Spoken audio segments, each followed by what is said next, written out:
आणि बेटा तू मला सांगणार का आता की दरबार नाव नाही द्यायचं, मंदिर नाव नाही द्यायचं, आपल्या देवाऱ्याची जाहिरात नाही करायची, असं तू दुसऱ्यांवर घालून तू मला बोलणार का? तुझ्या दम नाही मला समोर बोलायचं.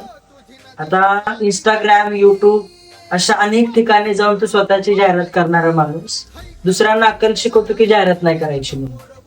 गुरुपौर्णिमेला चेल्यांकडनं 3,000-3,000 रुपये काढल्याशिवाय तू स्वतःचे पाय धुवून घेत नाही आणि तू स्वतःला धर्माचा गुरु समजतो का? प्रत्येक कार्यक्रमात हातात माईक घेऊन स्वतःचा उद केल्याशिवाय तर तुझा देवदेव पार पडत नाही. कुठलाही देवदेव असताना तुझ्या हातामध्ये माईक घेऊन तू स्वतःचा उद आधी करतो आणि मग अंबाबाईचा उद करतो. हा, आणि तू मला शिकवतो की दरबार नाव नाही द्यायचं. बेटा, या दरबारापर्यंत यायला न वाघाचं काळीज लागतं, लक्षात ठेव. कुत्र्यांची टोळी असती, वाघाची नाही. त्यामुळे तू कुठल्या टोळीमध्ये ना तू स्वतः ठरव, स्वतःला शहाणा समजून.